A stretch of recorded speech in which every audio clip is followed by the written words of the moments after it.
চলচ্চিত্র উৎসবের এবারের মূল প্রতিযোগিতা বিভাগে প্রদর্শিত হবে ইরানের cinema The Seed of the Sacred fig.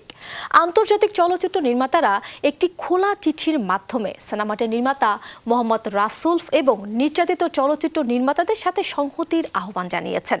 উৎসবে যোগ দিতে তুষারাবৃত দীর্ঘ পথ পাড়ি দিয়ে নিজ দেশ ত্যাগ করে ইউরোপে পৌঁছেছেন রাসুল।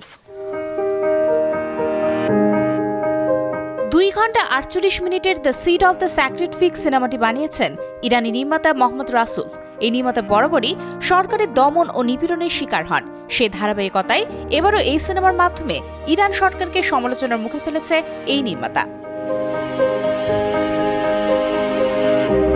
ইরানের বিচার ব্যবস্থা তুলে ধরা হয়েছে এমন অভিযোগ এনে দেশটির সরকার সিনেমাটি কান উৎসব থেকে প্রত্যাহার করে নেওয়ার জন্য চাপ সৃষ্টি করে। চাপের মুখেও Mohammad Rasoul The Seed of the Sacred Fig Cannes চলচ্চিত্র উৎসব থেকে প্রত্যাহার করে নেননি। ফলে ইরান সরকার তাকে 8 বছরের কারাদণ্ড দেয়, সেই সঙ্গে চাবুক মারা ও সম্পত্তি বাজেয়াপ্ত করারও নির্দেশ দেয়। তাই কানে তার সিনেমার ওয়ার্ল্ড প্রিমিয়ারে উপস্থিত থাকতে পারবেন না এমনটাই ধরে নিয়েছিলেন সবাই। দেশ থেকে রয়েছে নিষেধাজ্ঞা, কিন্তু একজন নির্মাতা তো পথ তৈরি করেন। রাসুলফও পথ তৈরি করেছেন। দণ্ডাদেশ মাথায় নিয়ে গোপনে দেশ ত্যাগ করেছেন তিনি। ৭৭তম আসর শুরুর আগের দিন ১৩ মে নিজের ইনস্টাগ্রামে একটি পোস্ট দিয়ে নিজেই দেশ ত্যাগের খবর জানিয়েছেন। রাসুলফের এই সাহসিকতা দেখে মুগ্ধ বিশ্বজুড়ে সিনে সংশ্লিষ্টরা।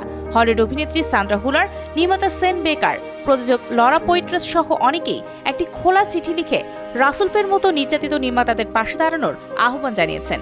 এই খোলা চিঠিতে তারা স্বাধীন শিল্পীদের সাথে এমন অমানবিক আচরণের নিন্দা জানান। সাথে বলেছেন, শৈল্পিক স্বাধীনতা অনুশীলনের জন্য শাস্তি দেয়া একটি কঠোর অপরাধ।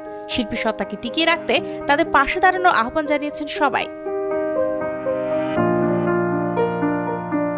তুষারাবৃত দীর্ঘ ও কঠিন পথ পাড়ি দিয়ে নিজ দেশ ত্যাগ করে সম্প্রতি ইউরোপ পৌঁছেছেন রাসুল। সেই সাথে বেছে নিয়েছেন নির্বাসিত জীবন। শিল্পের জন্য এই ত্যাগই কি কানের মূল প্রতিযোগিতা বিভাগ থেকে তাকে এনে দেবে আরেকটি স্বর্ণমুকুট? এই ত্যাগের পুরস্কার পেতে হলে অপেক্ষা করতে হবে 25 মে পর্যন্ত। Mario Sen, showbiz tonight.